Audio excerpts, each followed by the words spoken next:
सांसदों के व्यवहार, उनके कर्तव्य और जिम्मेदारियों को लेकर संसद के अंदर और बाहर चर्चा होती रहती है। उम्मीद की जाती है कि सांसदों को अपने संसदीय विशेषाधिकारों का सही इस्तेमाल करना चाहिए।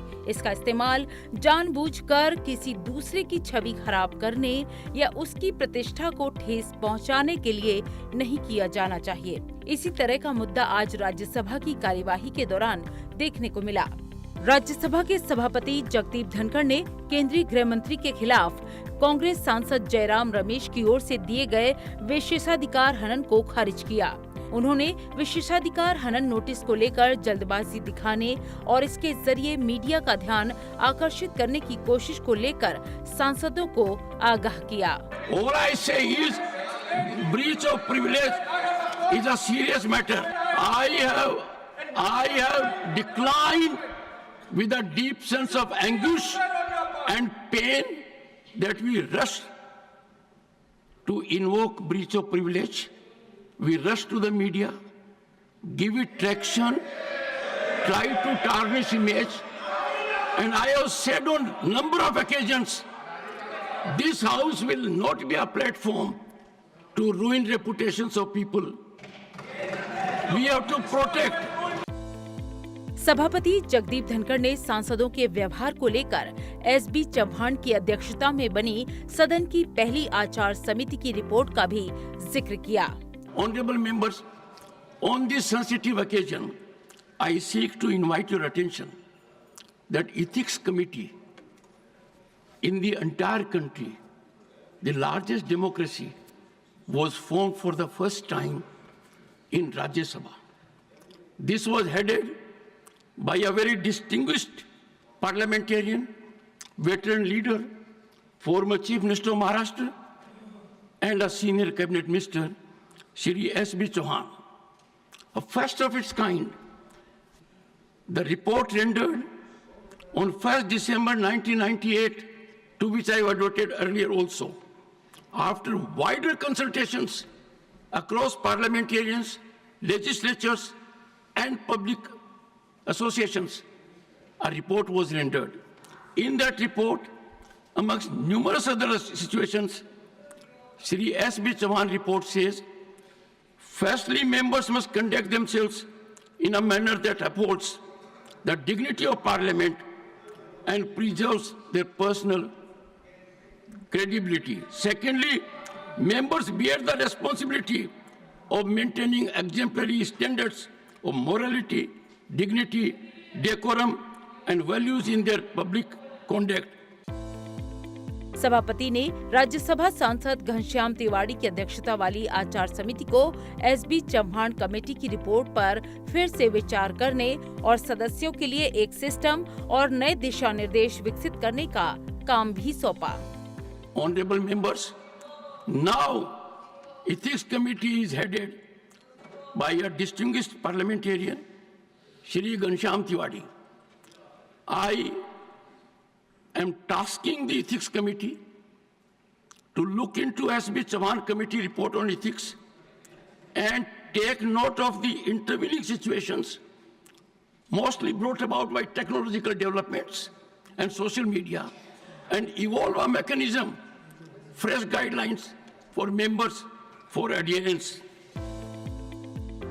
बता दें कि राज्यसभा में पहली बार 4 मार्च 1997 को राज्यसभा की आचार समिति का गठन किया गया था। इस समिति का कार्य सदस्यों के नैतिक आचरण पर नजर रखना, सदस्यों के नैतिक और अन्य कदाचारों के संबंध में समिति को भेजे गए मामलों की पड़ताल करना है। प्रक्रिया और अन्य मामलों के बारे में विशेषाधिकार समिति पर लागू होने वाले नियम राज्यसभा के सभापति की ओर से समय समय पर किए गए परिवर्तनों और संशोधनों के साथ आचार समिति पर भी लागू होते हैं। राज्यसभा में राजनीतिक दलों और समूहों के नेताओं को आचार समिति के सदस्यों के रूप में नामित किया जाता है। सभापति की ओर से सदस्यों के बीच से ही इस समिति का अध्यक्ष नामित किया जाता है। आचार समिति के कार्यों की बात करें तो इसमें सदस्यों के सदाचार और नैतिक आचरण पर ध्यान रखना, सदस्यों के लिए आचार संहिता तैयार करना और राज्यसभा को प्रतिवेदन के रूप में आचार संहिता में समय समय पर संशोधन या परिवर्तन करने के लिए सुझाव देना शामिल है।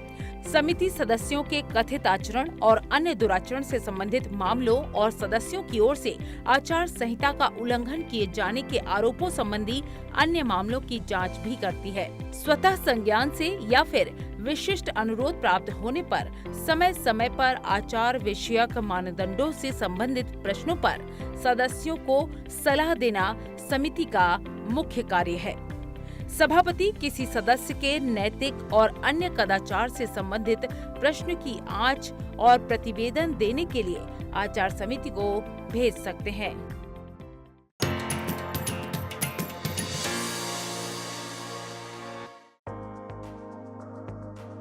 एसबी चौहान कमेटी की रिपोर्ट में सांसदों के व्यवहार और कर्तव्य को लेकर कई महत्वपूर्ण बातें शामिल थीं। 1997 में सांसद और महाराष्ट्र के पूर्व मुख्यमंत्री एसबी चौहान की अध्यक्षता में राज्यसभा की एक आचार समिति बनी थी, जिसने 1998 में अपनी रिपोर्ट दी। इस रिपोर्ट में कहा गया कि राज्यसभा के सदस्यों को जनता द्वारा उन पर जताए गए विश्वास को बनाए रखने की अपनी जिम्मेदारी को स्वीकार करना चाहिए।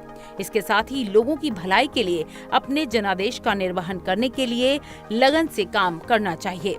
उन्हें संविधान, कानून, संसदीय संस्थाओं और सबसे बढ़कर आम जनता का बहुत सम्मान करना चाहिए। उन्हें संविधान की प्रस्तावना में दिए गए आदर्शों को वास्तविकता में बदलने के लिए निरंतर प्रयास करना चाहिए।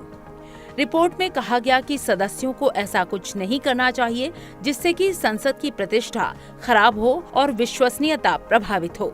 सदस्यों को संसद सदस्य के रूप में अपने पद का उपयोग लोगों की भलाई के लिए करना चाहिए। अपने व्यवहार में यदि सदस्यों को ये पता चले कि उनके व्यक्तिगत हितों और उनके द्वारा रखे गए सार्वजनिक विश्वास के बीच कोई टकराव है, तो उन्हें ऐसे टकराव को इस प्रकार सुलझाना चाहिए कि उनके निजी हित उनके सार्वजनिक पद के कर्तव्य के अधीन हो जाएं। सदस्यों को हमेशा ये ध्यान रखना चाहिए कि उनके और उनके निकटतम परिवार के सदस्यों के निजी वित्तीय हितों का सार्वजनिक हित से टकराव न हो, और यदि कभी ऐसा कोई टकराव उत्पन्न हो तो उन्हें ऐसे टकराव को इस प्रकार से सुलझाने का प्रयास करना चाहिए कि सार्वजनिक हित को कोई खतरा न हो। सदस्यों को सदन में उनके द्वारा दिए गए या न दिए गए वोट के लिए, विधेयक प्रस्तुत करने के लिए, संकल्प प्रस्तुत करने या प्रस्ताव प्रस्तुत करने से विरत रहने के लिए, प्रश्न पूछने या प्रश्न पूछने से बचने के लिए, सदन या संसदीय समिति के विचार विमर्श में भाग लेने के लिए कभी भी कोई शुल्क, पारिश्रमिक या लाभ की आशा नहीं करनी चाहिए या स्वीकार भी नहीं करना चाहिए। सदस्यों को ऐसा कोई उपहार नहीं लेना चाहिए जो उनके आधिकारिक कर्तव्यों के ईमानदारी और निष्पक्ष निर्वहन में बाधा उत्पन्न करे। सार्वजनिक पदों पर आसीन सदस्यों को सार्वजनिक संसाधनों का उपयोग इस प्रकार करना चाहिए कि जिससे जनहित हो। यदि संसद सदस्य या संसदीय समितियों के सदस्य होने के कारण सदस्यों के पास कोई गोपनीय जानकारी है, तो उन्हें अपने व्यक्तिगत हितों को आगे बढ़ाने के लिए ऐसी जानकारी का खुलासा नहीं करना चाहिए। सदस्यों को ऐसे व्यक्तियों या संस्थाओं को प्रमाण पत्र देने से बचना चाहिए जिनके बारे में उन्हें व्यक्तिगत जानकारी नहीं है या फिर जो तथ्यों पर आधारित नहीं है। सदस्यों को किसी ऐसे मुद्दे का तत्काल समर्थन नहीं करना चाहिए जिसके बारे में उन्हें कोई जानकारी नहीं है या बहुत कम जानकारी है। सदस्यों को उपलब्ध कराई गई सेवाओं और सुख सुविधाओं का दुरुपयोग नहीं करना चाहिए। सदस्यों को किसी भी धर्म के प्रति अनादर नहीं करना चाहिए। साथ ही धर्मनिरपेक्ष मूल्यों को बढ़ावा देने के लिए काम करना चाहिए। सदस्यों को संविधान के भाग 4A में सूचीबद्ध मौलिक कर्तव्यों को सर्वोपरि ध्यान में रखना चाहिए। सदस्यों से अपेक्षा की जाती है कि वे सार्वजनिक जीवन में नैतिकता, गरिमा, शालीनता और मूल्यों के उच्च मानदंड बनाए रखें। रिपोर्ट में दिए गए सुझावों के आशय को समझें तो ये साफ स्पष्ट है कि एक निर्वाचित प्रतिनिधि के लिए ये जरूरी है कि वह उपलब्ध संसदीय अवसरों का उपयोग करने, साथ ही सांसदों के साथ सौहार्दपूर्ण संबंध और भाषा पर नियंत्रण रखने की अपनी क्षमता को समझें और उसके अनुसार ही व्यवहार करें।